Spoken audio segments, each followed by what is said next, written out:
Olá pessoal, tudo bem? Eu espero que vocês estejam bem, né? Antes de continuar o vídeo, eu peço a vocês que se inscrevam no canal, toquem o sininho de notificação, faça isso aí, né? Deixe seu like, compartilhe os vídeos, por favor, com outras pessoas no grupo de Zap, tá? Daqueles tios que tem. E se você quiser ajudar financeiramente o canal, eu vou colocar aqui para você ajudar o canal, tá certo? Tá aqui, ó. O Pix é robsonrmt@gmail.com. Nós estamos exatamente estudando o despertar do conhecimento. Não é fácil, tá? As pessoas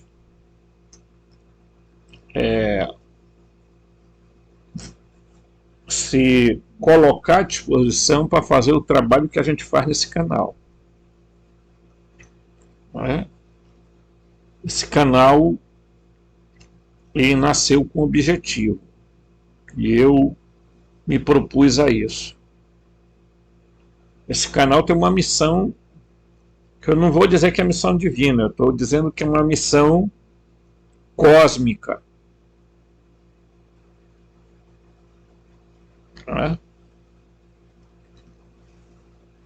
Em que a gente está aqui para ajudar pessoas a acordarem, né?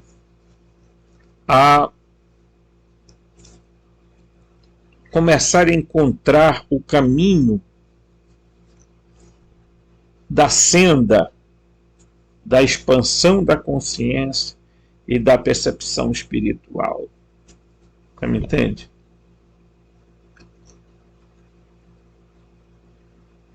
Então você está aqui para esse despertar do conhecimento.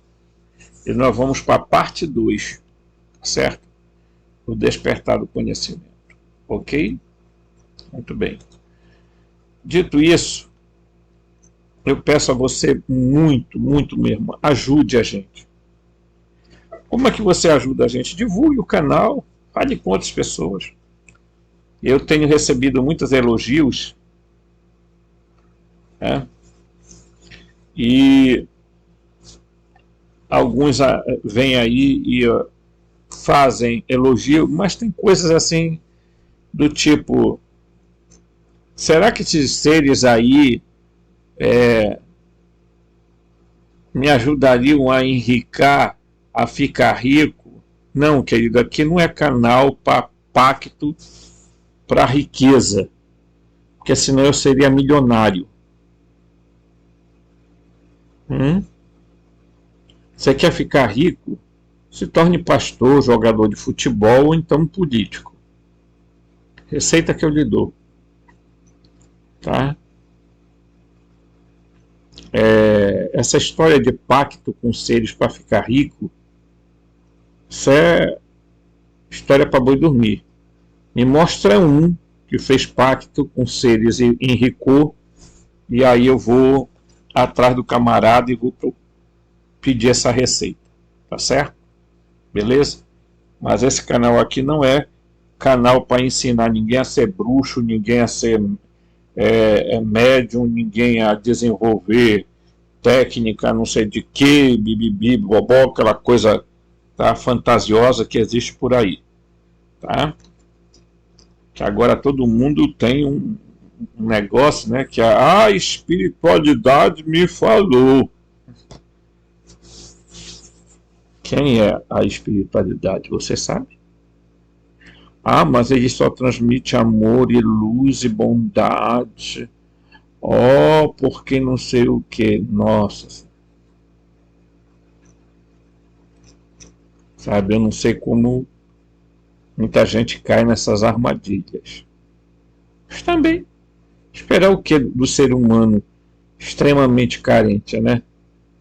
O ser humano é capaz de cair numa armadilha de um outro ser humano que basta dizer eu te amo e que a outra pessoa fica tudo abobada por causa da frase, né? Imagine um ser falsamente de luz, da luz falsa, um arconte disfarçado, projetado de um ser, de um mestre ascenso, vim dizer: ó, vocês espalhem o amor pelo planeta, ó, porque o amor.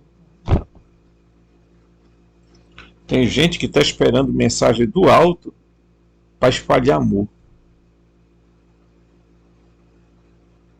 Que absurdo, né?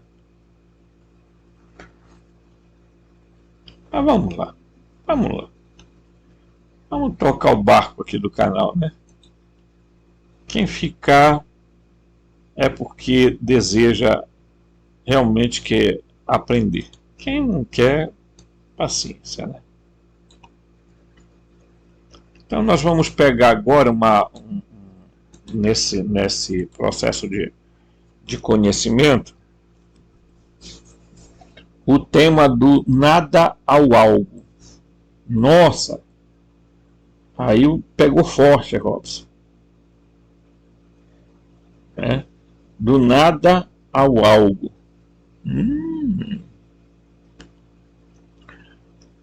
No princípio havia o infinito, e o infinito era o nada, ou o vazio infinito. Não havia pensamentos, nem emoções, nem luz, nem escuridão, nem som, nem universo material, apenas silêncio e nada.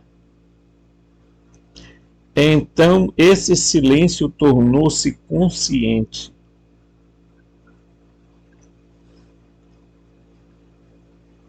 Desenvolveu-se uma superconsciência que é tudo o que é. A partir dessa superconsciência, tornou-se autoconsciência e pensamento. Da autoconsciência e do pensamento surgiu o potencial infinito. O potencial infinito não tem gênero. E não tem gênero ao mesmo tempo porque é tudo o que é. Nossa! Robson é muito filosófico, muito filosófico, filosófico. Como é que não tinha nada e do nada ao tudo? Como é que pode? Onde foi isso aí? Em que ponto do universo isso surgiu, cara? Poxa, não dá, cara. Vamos lá.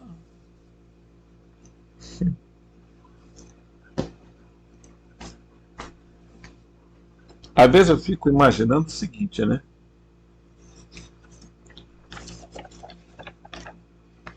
Tem aquela descrição lá do texto é exatamente isso aqui, ó. Mas deixa eu pegar aqui o Patrick Paul, né? No seu volume 1 sobre a Cabala, ele vai falar exatamente, né, que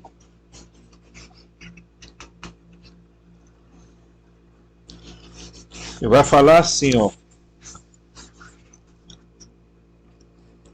o Uno, o Aleph, porque o Aleph é a primeira letra do alfabeto hebraico, é o mesmo que o Alfa.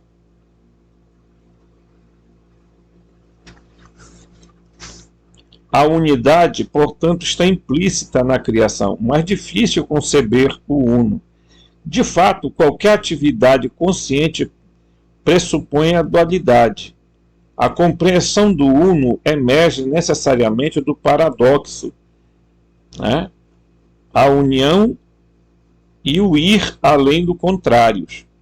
Compreensão emerge do segredo, que está associado ao quarto nível da leitura de um texto ou de uma compreensão do ensinamento. O segredo é que está na origem, inapreensível antes do começo ou do princípio, designado pelo conceito Deus. Um conceito pobre, tá, pessoal? Essa presciência não especificada, mas implícita no texto do Gênesis, também descrita no prólogo de João. No princípio era o Verbo, o Logos, e o Logos estava perto de Deus, e o Logos era um Deus. Nele estava a vida, e a vida era a luz dos homens.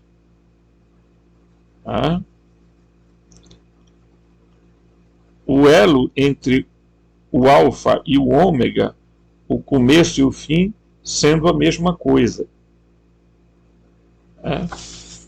Então, quando a Cabala vai usar isto, ele vai nos propor que existiu,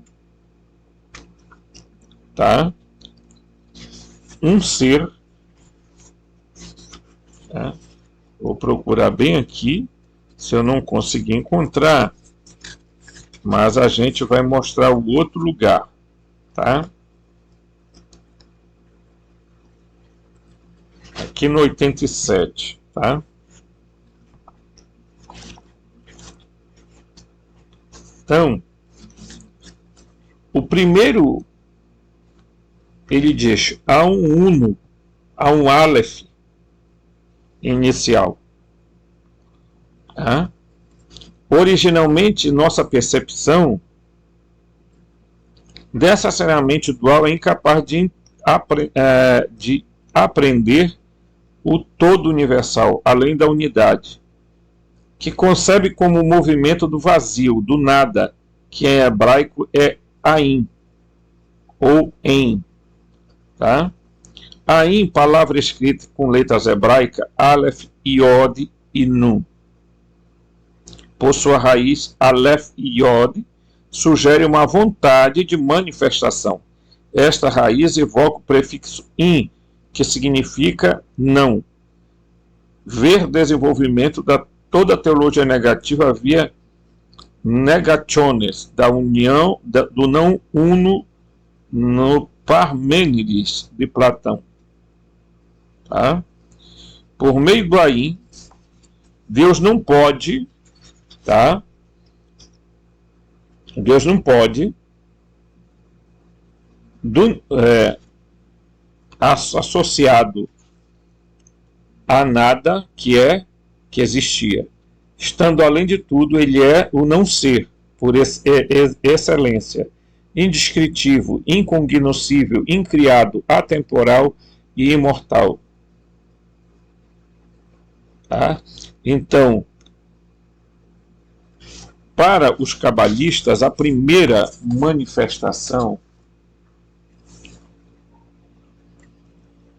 daquilo que se concebe como a ideia de um uno, de um ani, de um eu divino, é o Ain. Tá? É o Ain.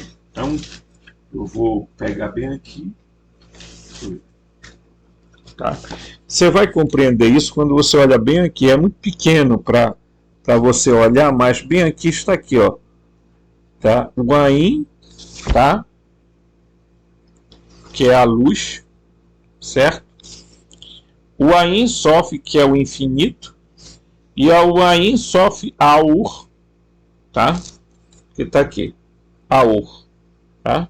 O Ain Sof Aur. Então, bem aqui, vou pegar aqui para vocês entenderem, tá? Essa descrição. Bem aqui, ó. Tá? Então vamos lá. O Ain é o nada ou a ausência de coisas. Ok? Ok? O Ain Sof é o sem limites, o ilimitado.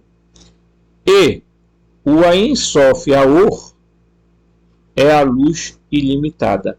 Esses são os três princípios que estão ali dentro do Ani, do Uno.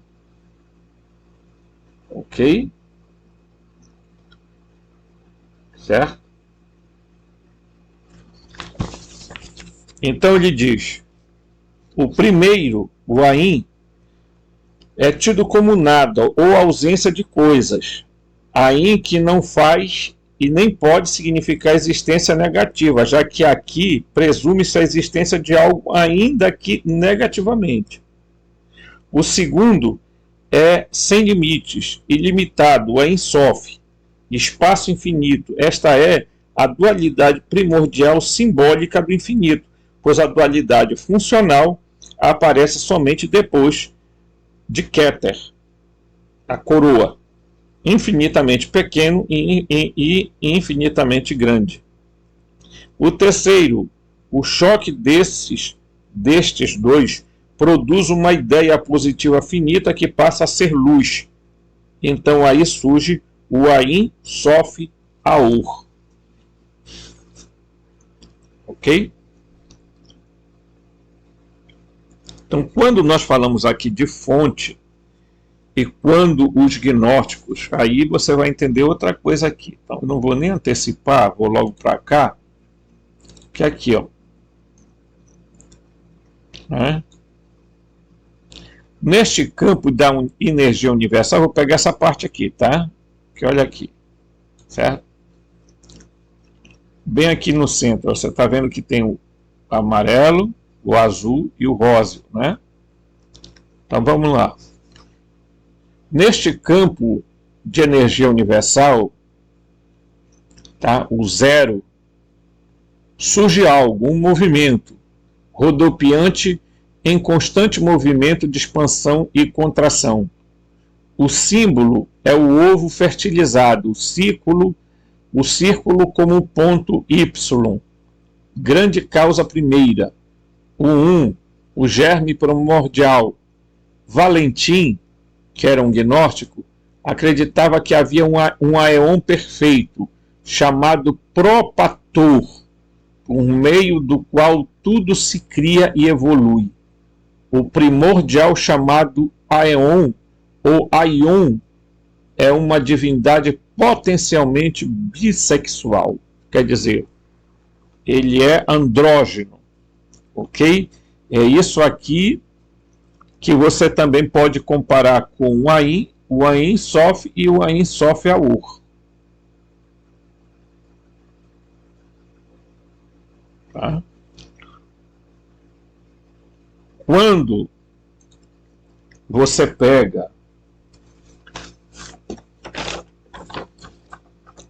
a cosmogonia gnóstica, você vai ver que o Uno, tá?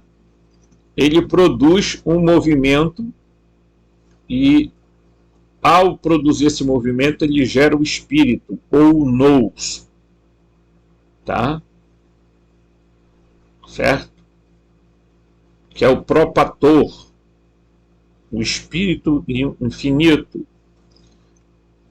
Esse Propator, o Pai, o pensamento, que é também o Ain, vai fazer a processão, tá, da alma, que é a mãe, a Enóia, a Barbelu, que aqui nós chamamos de Ain Sof Aur. E aqui, a união desses dois extremos gera o Uno, tá? Gera o, tá? Não gera o Uno, tá? Desculpe. Gera o corpo, tá? Então, espírito, alma, corpo. Por quê? Porque o corpo simboliza o Cristo, tá? Simboliza o Ain Sof, tá? Ok? Então, aqui, gente, é formado todo o princípio cosmogônico do gnosticismo. Ok? Você vai entender isso aí, né? Mas vamos para cá. Vamos aqui para a gente poder aqui, né? Vamos lá. Ele está explicando exatamente isso, tá? Isso aqui são princípios metafísicos, né? A gente tem que... Não tem como um ser humano ampliar sua percepção espiritual sem ele entender os princípios metafísicos. Certa vez, né, há uma eternidade em termos humanos, potencial infinito, que chamaremos de fonte, que sabia tudo o que havia de saber. Estava se perguntando como seria se houvesse coisas que ele não sabia. É claro que a fonte poderia experimentar tudo e qualquer coisa que quisesse, mas apenas do seu próprio ponto de vista, em relação ao seu próprio infinito. Se quisesse experimentar outro infinito, teria que criar outra unidade única de consciência e autoconsciente, assim ele mesmo, que poderia criar seu próprio infinito. Portanto, a maneira de se expandir e criar um universo infinito a partir de outros pontos de vista era estender-se a muitas unidades únicas de consciência, tá? O que ele fez, passou da unidade para a separação. Então, o que é que ele quis? Ele disse assim, eu não vou ficar só. Para que eu experimente outras coisas, eu não posso sair de onde estou. Que aí você vai entender uma coisa muito interessante que o livro de Urantia fala.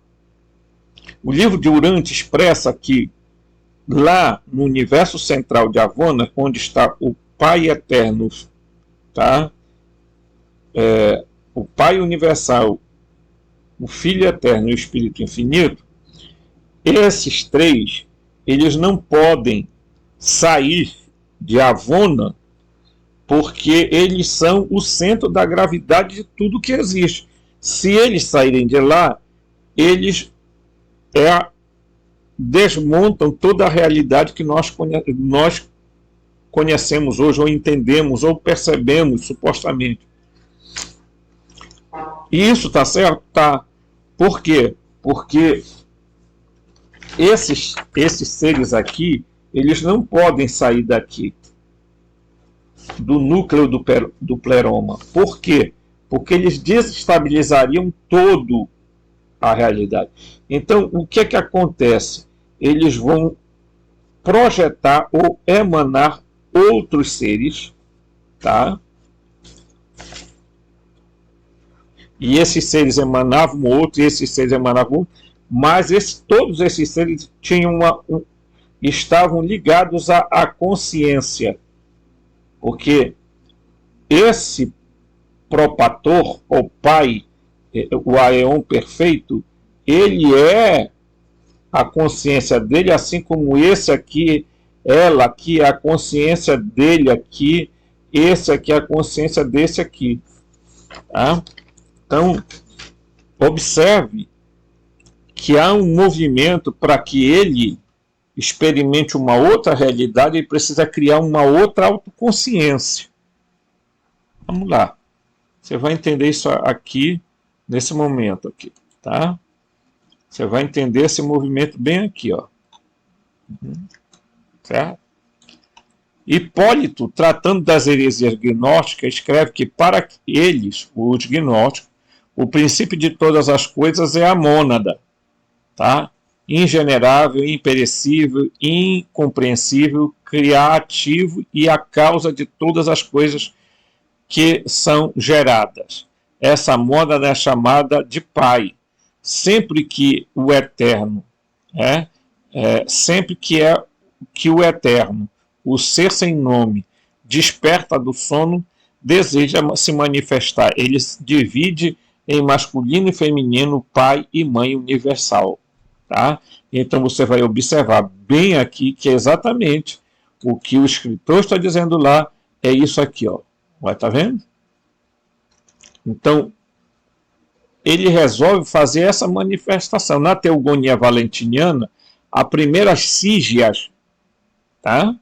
Primeiras sígias são bitos, profundidade e abismo, tá?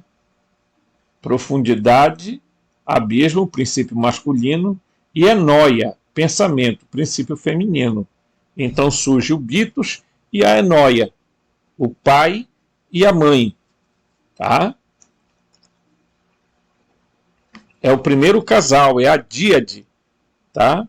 Que surge a partir que surgem a partir da, tá? A díade, a dualidade primordial do bitos enóia, que é a contração que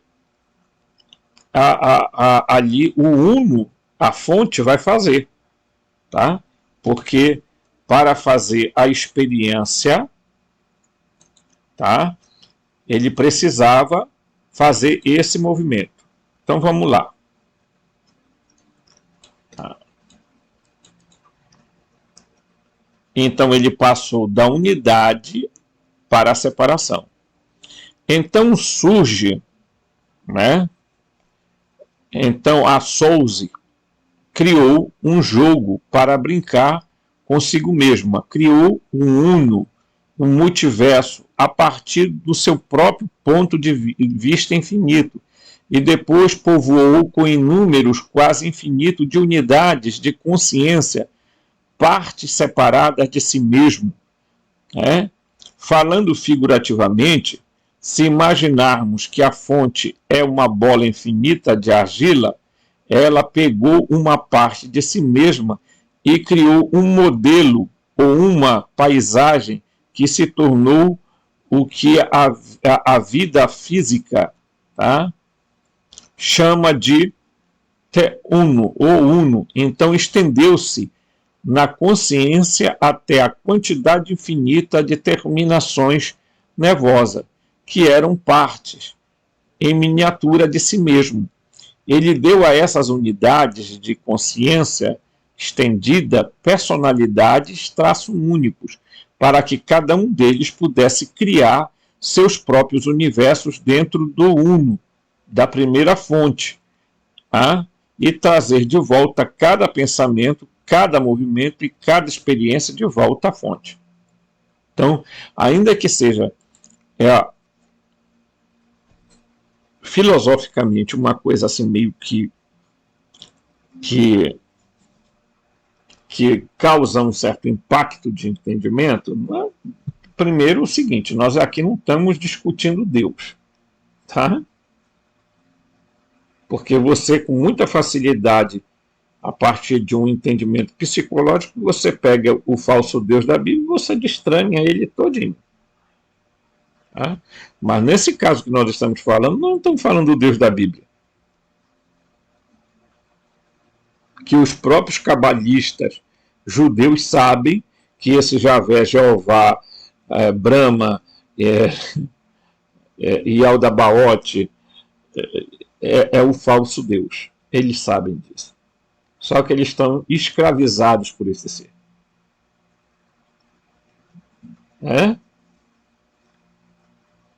Eles mesmos disseram a Jesus: não somos escravos de ninguém, porque nós somos filhos de Abraão.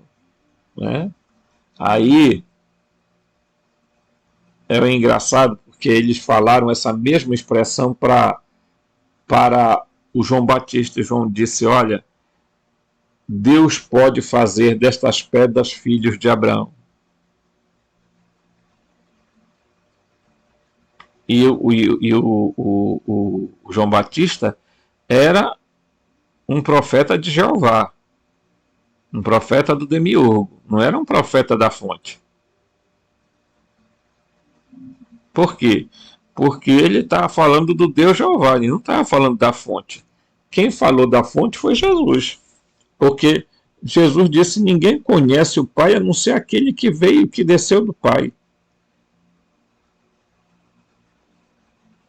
Então Jesus conhecia porque ele era uma emanação, e eu já expliquei isso aqui, tá? Do Verbo, do Filho, e assim por diante, até chegar nele. Tá? Então o nome dele era Emanuel, e colocaram Jesus para indicar salvação. E Jesus, né, eu já falei também aqui que tinha um irmão gêmeo. Porque se você pegar o Evangelho de Lucas, tá? O Evangelho de Lucas vai ter anunciação, vai ter tal, aí Maria pega o menino Jesus, leva lá no templo, vai para circuncisão, para o oferecimento, e tem todo um acontecimento. Já no Evangelho de Mateus, há toda uma explicação de que Maria pegou o menino e fugiu para o Egito, onde passou muitos anos lá, com medo da perseguição do Herodes. Então tem alguma coisa errada. Ou nós estamos falando de duas criaturas, de dois filhos gêmeos. O Tomé Dídimo, tá? E o Emanuel, que era chamado de Jesus. Ok? Então Jesus falava, os evangelhos gnósticos falam muito expressamente que Jesus revelava essas coisas, tá? Muito misteriosas, que às vezes são até difíceis de entender. Então os evangelhos canônicos não, Jesus se limita a dizer coisa do tipo, olha, parábolas, ele fala do Pai e tal, mas muito, depois da ressurreição não, depois da ressurreição ele pega e abre o leque para os apóstolos e diz, olha, a coisa é muito maior do que vocês imaginam. Tá? Muito maior.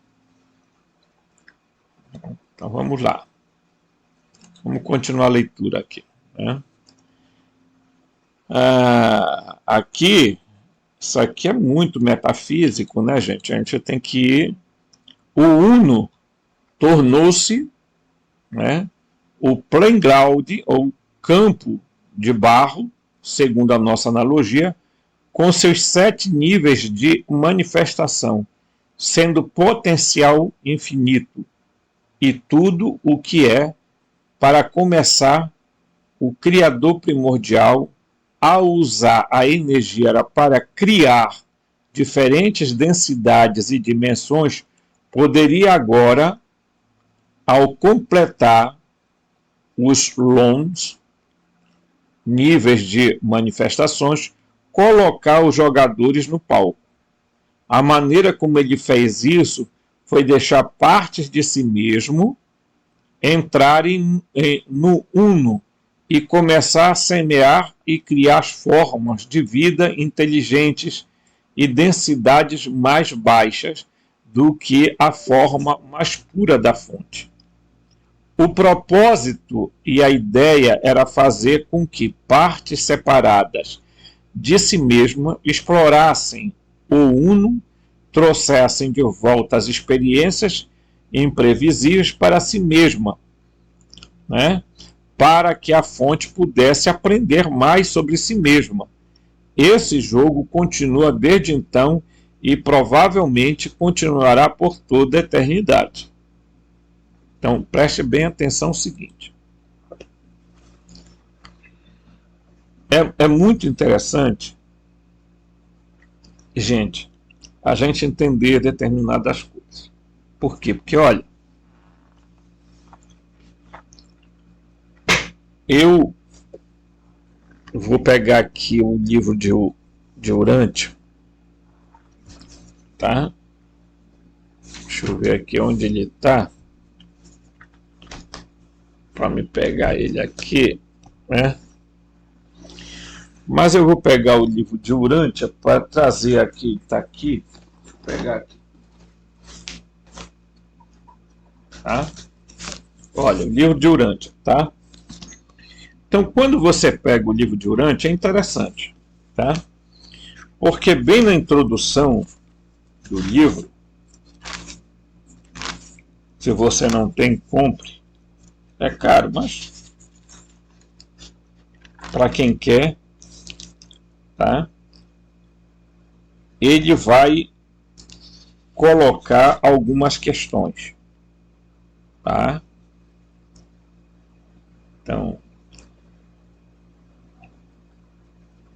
ele vai falar de várias manifestações de Deus, tá? Então, ele vai dizer que o eu sou, tá? Vai gerar o Deus, o Pai, o Criador, Controlador e Sustentador. O Pai o Pai universal, a primeira pessoa da deidade. Deus, o Filho, o Criador, coordenado, controlador do Espírito e administrador espiritual. O Filho eterno, a segunda pessoa da deidade. Deus, o Espírito, o agente conjunto, integrador universal e outorgador da mente, o Espírito infinito, terceira pessoa da deidade. Tá? Só aqui nós temos 3 manifestações do Uno, que ele chama de Eu Sou, o Ani. Ok? Só aqui nós temos isso. Agora presta bem atenção. Ele vai falar mais. Ele vai dizer que depois surge Deus, o Supremo. Tá? O Deus do tempo e do espaço, em factualização e em evolução. O Triun, tá? A deidade pessoal que associativamente alcança a realização experiencial da identidade criatura-criador no tempo e no espaço. Depois tem Deus, o cétuplo, a personalidade da deidade funcionando de modo factual em todos os lugares, no tempo e no espaço. São deidades pessoais do paraíso e seus coligados criadores funcionando dentro e além das fronteiras do universo central que estão personalizados o poder como ser supremo. Tá? Então veja, já temos aqui a quinta manifestação vinda do Uno. Ok? Preste atenção nisso, porque eu sei que a aula é difícil, mas tá? Depois vem Deus, o último. Deus é o processamento. Deus em processamento, tá? Corrente de supratempo e do espaço transcendido. O segundo nível experiencial de manifestação da deidade unificadora. Deus, o último, implica a realização adquirida dos valores sintetizados, absônitos e suprapessoais, dos valores de espaço e tempos transcendidos. E o sétimo, Deus, o absoluto. O Deus que se experiencializa dos valores suprapessoais, transcendido e dos significados da divindade, tornando-se agora existencial como o absoluto da deidade. Tá? Este é o terceiro nível de expressão da expansão da deidade unificadora. Então você está vendo quantas manifestações de Deus, tá? Quantas, tá? E aí ele vai falar de algo muito interessante, que eu só posso ler por enquanto. Depois eu vou fazer, né? Ele vai falar, né, do Ser Supremo.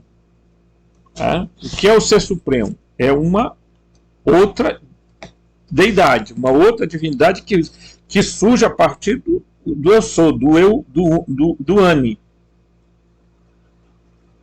Tá? Então ele diz: o funcionamento da deidade no universo, mestre, é dual no que diz respeito às relações de eternidade. Deus, o Pai, Deus, o Filho, Deus, o Espírito, são eternos. São seres existenciais, enquanto Deus, o Supremo, Deus, o Último e Deus, o Absoluto, são personalidades em factualização. O que é em factualização? Que estão ainda em realização. Esses três seres estão ainda se concretizando, se factualizando na experiência que eles estão tendo da existência. Tá? Na personalidade, em factualização da deidade, das épocas pós-Avona, no tempo e espaço, nas esferas tempo e espacialmente transmitidas da expansão evolucionária do universo mestre. Então, ele, o Ser Supremo, ele está experienciando. Por quê? Porque, preste atenção, o Eu Sou não pode sair de lá, nem o Pai, nem o Filho e nem o Espírito. Quem é que passa as experiências da existencialidade para Deus? É exatamente estes seres. Tá? Depois ele vai falar de Deus o Cétuplo. Tá? Para comparar a criatura pela infinitude dos status e pelas limitações do conceito, o Pai Universal estabeleceu para a criatura evolucionária uma forma cétupla de entendimento da deidade e de aproximação dela. Os filhos criadores do paraíso são seres. Os anciões dos dias, os 7 espíritos mestres, tá? O Ser Supremo, Deus o Espírito, Deus o Filho, Deus o Pai. Então são 7. Tá? Aí ele fala de Deus o Último. Assim como o Ser Supremo evolui progressivamente, tá?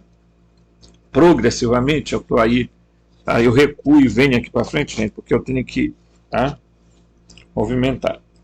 Assim como o Ser Supremo evolui progressivamente a partir do dom antecedente da divindade, de potencial de energia de personalidade contido no grande universo, do mesmo modo Deus o Último emerge dos potenciais da divindade que residem nos domínios transcendidos do tempo espacialmente do universo mestre. A factualização da deidade última assinala a unificação absoluta da primeira trindade experiencial. Qual a primeira trindade? Pai, Filho e Espírito. Ou Pai, Mãe e Filho, que seria a mesma coisa. Tá? Deus o absoluto. A realidade eterna do absoluto da deidade tem muitas características que podem ser explicadas inteiramente à mente, tá? Que não podem ser explicadas inteiramente à mente espacialmente finita. Mas a factualização de Deus, o absoluto, quer dizer, ele está se tornando concreto, tá? Existiria em consequência da unificação da segunda trindade experiencial. Porque eles vão falar que existe potencialmente 3 trindades. Então vai existir as 3 trindades e uma outra que se chamará a trindade das trindades. Tá? Depois ele vai falar os 3 absolutos. Tá? Os 3 absolutos são o quê? O absoluto da deidade, que surge quando o Pai é gerado pelo Uno, tá? O absoluto inqualificável, que surge quando surge o Espírito, tá? E o absoluto universal, que surge quando surge o Filho Eterno. Tá? E daí, meus amigos, ele vai falar sobre a trindade. Tá? Ele vai falar da trindade última, da trindade absoluta, tá? E da trindade das trindades. Então, eu estou falando isso aqui, que é para você ter uma ideia, meu amigo, que a gente está aqui estudando. Né? Eu não venho para cá jogar conversa fora, abobrinha. Olha, eu estou aqui, eu vim aqui falar para vocês uma coisa. Não, eu estou aqui, gente, porque, sinceramente, eu me preocupo muito que as pessoas entendam e fujam das religiões, e fujam do sistema, escapem da Matrix, e escapem dessas ideologias dominantes. Eu estou usando o livro de Urantia como explicação, Mas eu não estou dizendo para você que esse livro aqui é a panaceia, que a Bíblia é panaceia, não. Porque a verdadeira experiência que Deus está fazendo, a fonte está fazendo, aqui, ó, ela está fazendo dentro de nós, através da sua centelha, da sua mônada, tá? Do corpo monádico. Então a fonte está dentro de nós, experienciando a nossa realidade, a nossa vida concreta, tá? Ok? Você pode estar dizendo assim, nossa, é tão difícil de entender? Não. Não sabeis que sois templo de Deus? Né? O que Jesus vem ensinar? Ele vem ensinar a dizer para você que você tem Deus dentro. Né? E que você tem que fazer o seu processo de teoses.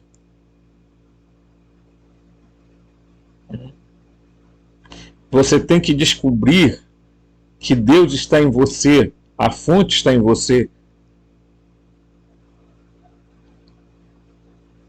Né? Que a fonte, meus amigos, não é o demiurgo. Demiurgo é nada diante da fonte.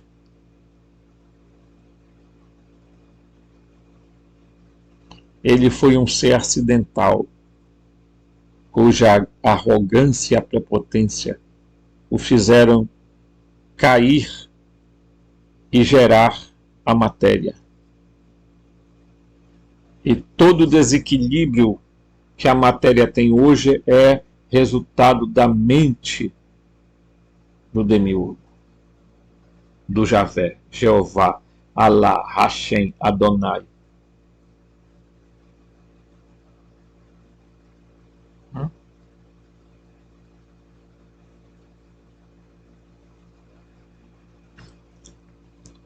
Eu sei que é difícil entender, mas deixa a luz aí, né? Tem até uma musiquinha, né? Deixa a luz do céu entrar, deixa a luz do céu. Eu prefiro cantar assim. Deixa a luz do pleroma entrar, deixa a luz do pleroma entrar. Abre bem as portas de tua mente e coração e deixa o pleroma entrar. Cristo, a luz do céu em ti quer habitar, para as trevas da maldade dissipar.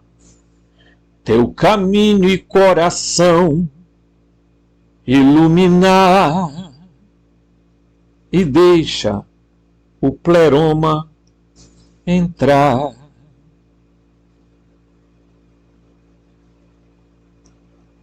Se você deixar isso acontecer, você passa por um processo de cristificação da energia crística.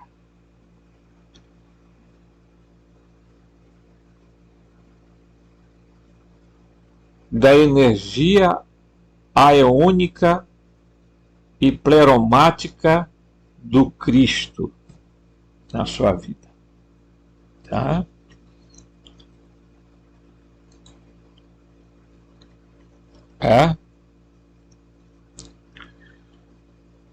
Então eu posso ter falado de todos esses seres que, né? Todos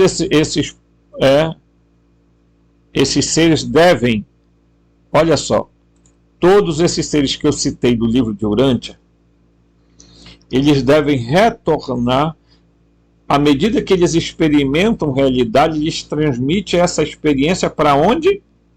O centro. através de filamentos de energia. Eles transmitem para o centro. Para quem? Para o Deus, a deidade una, que não pode sair do pleroma. Ela experimenta as realidades através de nós e dos outros seres. Como nós temos a vida monádica, a vida zoética, e nós temos um ajudador do pensamento, que é uma fagulha de Deus dentro de nós, que se aloja na nossa supramente. Então, ele está experienciando a nossa vida. Tudo, em tudo. Em tudo. Deus, a fonte se arriscou em estar dentro de nós e experienciar toda a nossa vida. Nossas limitações, tristezas, fraquezas e etc. É isso que o demiurgo tem medo. É isso que os arcontes têm medo. Ok? Porque eles não querem que você saiba disso. Não querem. Então vamos lá.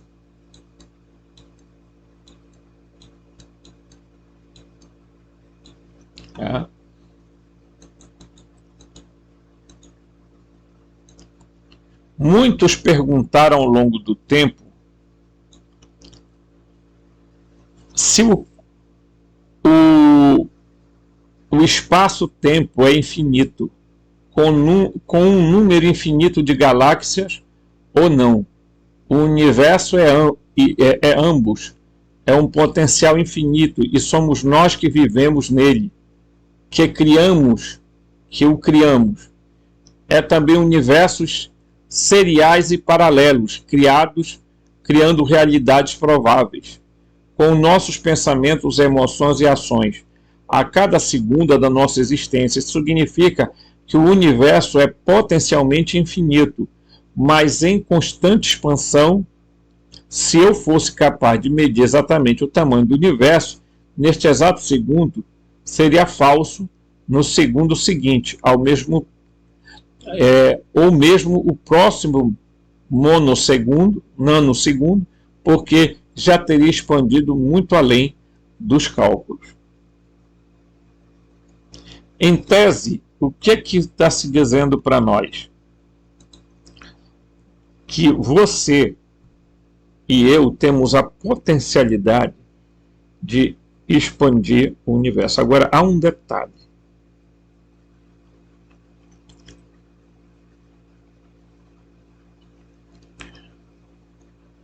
O universo tem 13,8 bilhões de anos, segundo as taras dos astrofísicos. O James Webb já olhou lá para 13,7. Já está quase olhando o início do suposto Big Bang.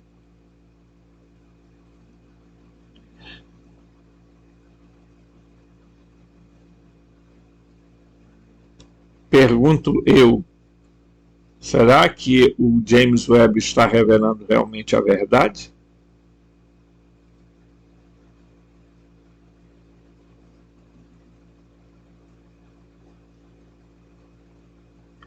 Ou o James Webb vai apontar a sua câmera na direção em que o universo começou, aonde ele começou? Ou ele vai descobrir a fonte? Já pensou? Notícia do dia: James Webb fotografa a fonte de onde tudo nasceu. Seria um impacto, né?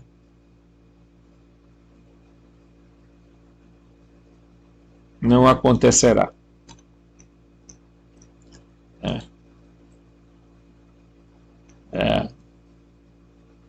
As questões sobre quem é Deus e como tudo começou são claras e deveriam ser incompreensíveis. E este é um assunto para uma série interminável de artigos, diz ele, né? E não é meu propósito, neste momento, especular muito sobre isso, porque no longo prazo será apenas isso, especulações. E a resposta final será sempre que não sabemos. Há evidências na física quântica e subquântica e na metafísica de que existe um Criador primordial que inclui tudo que existe. Mas há uma questão ainda maior: se o Criador primordial saiu do nada e de repente se tornou consciente, quem o tornou consciente? Ou como ele se tornou consciente? E o que veio antes do pensamento? Em outras palavras, existe ainda algo maior do que aquilo que hoje chamamos de Criador primordial. É quase que evidente que este é o caso. Aí, vem bem aqui o seguinte, para a gente encerrar o vídeo, bem por aqui.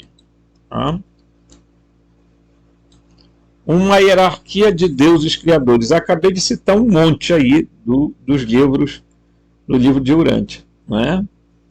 Uma hierarquia de deuses criadores. Para iniciar o jogo, o Criador primordial nomeou. Nós não estamos falando do Demiurgo, nós estamos falando do Pleroma, pelo amor de Deus. Não confunda tudo que estamos lendo com o Demiurgo e os arcontes.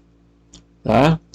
Para criar o jogo, o Criador primordial nomeou partes separadas de si mesmo, os chamados deuses criadores, que são nada mais do que os aeões, tá? Que estavam próximos de si mesmo em vibração e tinham conhecimento e a capacidade de criar realidades no uno, até mesmo galáxias, estrelas, nebulosas, planetas, e semeá-los com vida. Então disse as partes de si mesmo que eram os deuses criadores: saiam e criem e tragam todas as coisas de volta para mim.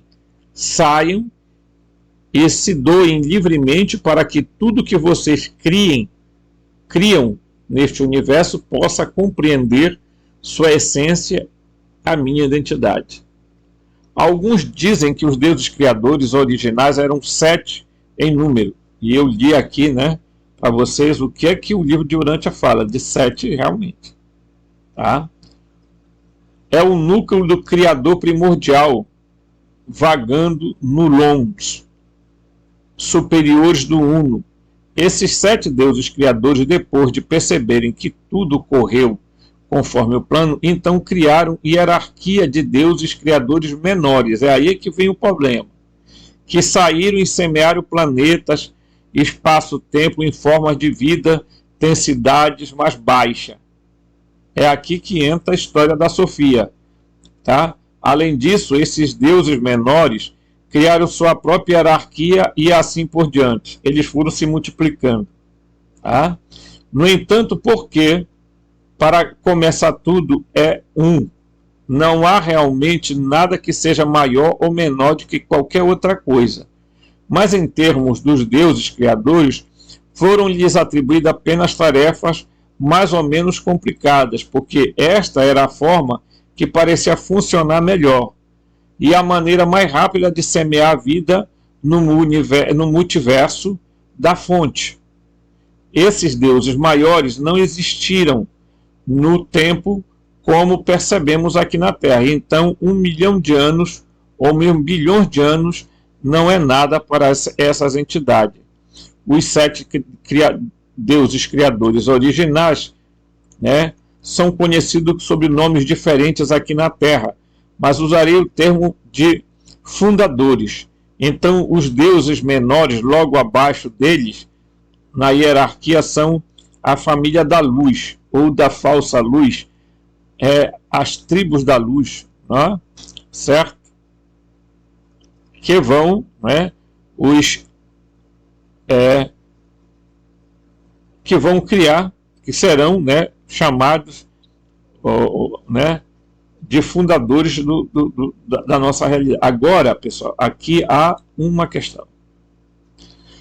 O escritor desse texto, ele não está expressamente falando sobre a gnose, sobre os textos de Nag Hammadi, Mas ao falar que os deuses, 7 deuses criadores, criaram outros deuses criadores, que esse pôs outro para criar outros deuses criadores, e esses outros criaram outros deuses criadores, está explicitamente ligado ao que diz, tá, o texto de Nag Hammadi. Por quê?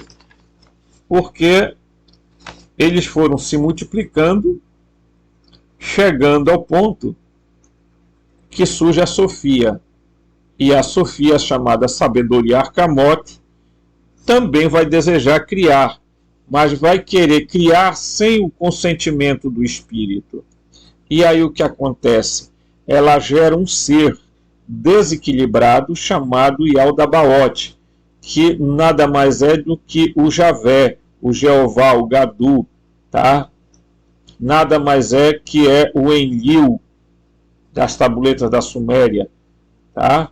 O Javé da Bíblia, o Yaldabaoth dos gnósticos, e assim sucessivamente.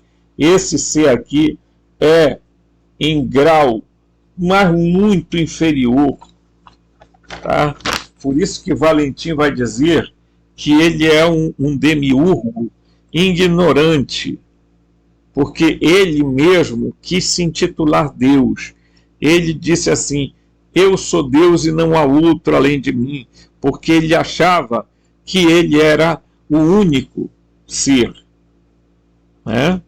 E aí ele começou o processo de criação dele e criou um mundo, um universo que o Jean Valjean chama de universo de Javé, né? Então ele cria tudo isso, ele cria a matéria e cria o nosso sistema de realidade a partir da própria mente desequilibrada dele. E ele fica preso a essa realidade. Então ele cria os arcontes, tá? Os arcontes. E os arcontes, tá? E os arcontes estão governando essas esferas, tá? Aqui, que todas são, tá, esferas que estão intrinsecamente, são feitas de éter, tá? Ok? Então, até a 7ª esfera está o domínio dos arcontes, tá? E os arcontes não são chamados de deuses, eles se passaram por deuses quando estiveram aqui na Terra, tá? Quiseram adoração, os Anunnaki, os Elohim, tá? Arcontes, que são as mesmas criaturas. Então você entende agora, né? Você entende agora que, meus amigos, o nosso processo de evolução é entender que as deidades do universo fractal, tá? Porque os seres do universo moroncial, esses seres são, na sua grande maioria, seres que não têm nada a ver com Deus, tá? Então, os seres do universo fractal são essas deidades, estes eternos, estes aeões, que vão fazer todo o processo de criação. Você vai ver agora aqui, por exemplo, eu vou mostrar para você que olha como vai evoluindo o processo, ó, tá? De 1 passa para 2, de 2 passa para 4, tá? Vamos lá. Aqui, olha, já não é mais 4, mas é o que? Tá? Eles são 4 e 4 já são 8. Tá? Cada um deles com o nome que os gnósticos foram dando a eles, tá? Até que eles foram criando, tá, todas as realidades aqui, ó, com os seus movimentos, tá, de intensificação, tá? Por isso que o pitagorismo, tá, vai falar exatamente que a Sofia, que é o 12º éon, e o aborto. Tá? O que é que acontece? O processo de criação e densificação da matéria está ligado à figura de Sofia, a substância cósmica, a mãe do cosmo, a sabedoria. A sabedoria, a substância estelar, chamada fruto comum do pleroma, recebe sua primeira informação do poder dos aeões. Segundo os gnósticos, a morada de Sofia, a alma do mundo, ficava no meio da Agdoade, ou Gdoade, tá? Entre os mundos superiores ou espirituais, tá? E abaixo estava o Hebdômade, as 7 esferas. Então tá aqui, ó. Então, você está entendendo aqui, ó, o que é que aconteceu? A Sofia ficou bem aqui, ó. E abaixo dela está o Abdômade, que é governar, as 7 esferas governadas pelos arcontes e sob a tutela do demiurgo. Tá? Então o nosso sistema, diríamos assim, galáctico, é governado por estes seres. Tá? Nosso sistema solar. Ok? Bem, você vai entender aqui a explicação. Porque aqui ele vai dizer exatamente isso. Ó. Tá? As 7 esferas de substância psíquica. Né? Essas 7 esferas aí, formadas pelo éter, elas também são 7 esferas psíquicas, almáticas. Né? Na Bíblia, lemos que a sabedoria construiu sua casa e a baseou em 7 pilares. Quer dizer, as 7 esferas, ela construiu a sua casa acima das 7 esferas. Tá? Sofia, como mediadora entre os espaços superiores ou espirituais e os espaços inferiores da criação, tá? Estava no espaço médio, quase exilado na morada suprema, assim como a alma do homem encarnado. No gnosticismo de Valentim, ele é o último dos 12 aeões, que por desejo de imitar o pai, acaba de rasgar a unidade do pleroma e iniciar o processo de queda, que foi o que aconteceu com Sofia. Tá? Certo? Valentim ensina que no início existia um mundo perfeito chamado pleroma, no qual a série de entidades luminosas chamadas aeões, tá? Em grego aion, habitam em perfeita quietude. Esses aeões são aparelhados em pares femininos e masculinos. O último dos 12, Sofia Arcamote, penetrando o mistério do primeiro aeon, que é o abismo, que é o espírito infinito, gerou o mundo. Sofia deixa os limites do pleroma por ignorância e curiosidade, causando o nascimento do mundo material. Este mundo feito de matéria informe foi um fracasso, um aborto permeado de dor e lágrimas. Por isso mesmo foi expulso do pleroma. Quem foi expulso do pleroma? O demiurgo, não a Sofia. Apesar de que ela não voltou para o pleroma, ela está na oitava esfera. Sofia, a sabedoria, reclamou e gemeu por causa do seu aborto, que ela havia produzido, tá? Que ela produziu o demiurgo, que tem cara de leão e corpo de serpente. Tá?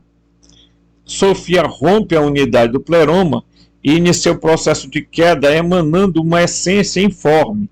Sofia deixa os limites do pleroma por ignorância ou curiosidade, causando o nascimento do mundo material. Tá? Este mundo feito de matéria informe foi o fracasso, um aborto permeado de dor e choro. É precisamente por estas razões, o último éon foi expulso do pleroma. O sofrimento de Sofia foi tão é excruciante que o pleroma está profundamente perturbado. O último dos 12 éons, o último dos 6 mais 10, que é igual a 12, que é igual a 28. Há éons, né, de natureza feminina chamado Sofia Arcamote. Tentou imitar o pai, a mônada, e criar sozinho, sem o seu consorte, a sua contraparte, a sua sígia. Segundo Valentim, a queda de Sofia se deve a um motivo específico. O último éon, ou periférico, presume conhecer o pai e, portanto, acaba caindo na matéria por presunção. Sofia, desolada por estar tão longe do primeiro éon, a mônada, o pai, é dominada pelo desejo obsessivo de vê-lo e se juntar a ele. Este desejo insatisfeito faz com que Sofia gere por si mesmo uma filha disforme que cai no caos. Tá? Sofia tentou imitar o pai, a mônada, criar sozinha, sem consorte, ignorando que só a causa absoluta tem poder de criar por si mesma. O feminino tem poder de emanar a essência, a substância, enquanto o masculino tem o poder de informar a essência que emana do feminino. A ação de Sofia rompe o equilíbrio do pleroma, que consequentemente provoca a expulsão de Sofia, e ela é jogada no quenoma. Tá? Sofia luta em uma angústia sem fim do seu medo e de suas lágrimas. Vem o healer, a matéria, o nosso mundo. Tá? Pleroma significa literalmente plenitude. Na gnose de Valentim designa a perfeição divina, porque a plenitude infinita, incluindo todas as suas emanações em si. Tanto o pensamento neoplatônico quanto o hermético, o termo é adotado para significar a perfeição do mundo inteligível, o ser divino com uma totalidade abrangente do ser, a qual opõe a limitação, portanto, a infinitude do mundo sensível. Pleroma se opõe a quenoma, a irrealidade da matéria. Tá? A sabedoria reclamou, gemeu por causa do aborto que havia produzido, e assim surgiu a ignorância no pleroma. Por causa da sabedoria, um tumulto surgiu no pleroma e os éons oraram ao Pai para pôr fim à dor da Sofia, da sabedoria. Mente e vida emite uma sígia, um novo casal, o Cristo, masculino, e o pneuma, Espírito Santo, feminino, o Consolador, com a tarefa de eliminar o aborto informe da sabedoria e ensinar o amor e o respeito ao abismo supremo. Cristo e o Espírito Santo são representantes de Bitos e Sige, quer dizer, de Bitos e de Pronóia, ou da Barbelô, além do pleroma. Tá? Então,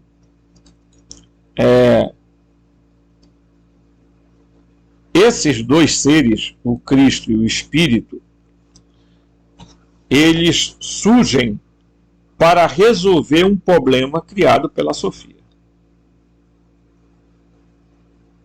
O Espírito é o feminino, o Cristo é o masculino. Em algumas escolas gnósticas, o Cristo é o masculino e a Sofia é o feminino. Então, a Sofia, tá, ela ficou presa no quenoma. E após ela ter gerado o demiurgo, o arconte, né, o proarcon, né, e criou a matéria, e criou este nosso universo e este nosso planeta prisional, o planeta, tá, simulador, o planeta que é a Matrix, ele se tornou o Deus comandante desse sistema. Só que Sofia foi resgatada por Cristo quando ele esteve na Terra. Por quê? Porque o Evangelho diz que ele levou cativo o cativeiro. Então, ele veio à Terra, enquanto ele estava no sepulcro, ele desceu as regiões inferiores da terra, tá? E foi buscar aqueles que estavam aprisionados nas terras inferiores, tá? Porque existem seres habitando abaixo do nível da terra, né? Da superfície. Então Jesus veio, pegou eles e levou, tá? Fez o ascensionamento deles. E aí o Cristo voltou para o pleroma, né? Voltou para o oitavo céu, para poder criar esse espaço para a Sofia. Então a Sofia, ela é mediadora entre o mundo espiritual, o mundo fractal e o mundo material. Entre o mundo fractal e o mundo material existe um mundo moroncial, que Sofia está acima do mundo moroncial, tá? E é ela, junto com Cristo, que estão aí fazendo todo o movimento nesse planeta para que a gente se liberte da Matrix e do demiurgo, tá? E logo a gnose, né, o logos gnose, vai ser aquele que vai começar a comandar a esfera do No Gênesis. Tá certo, gente? Ok? Ainda vem muito vídeo dessa série, então não se preocupe que a gente vai conhecer muitas outras coisas, tá bom? Um forte abraço e a todos muita paz, muita luz e muito amor.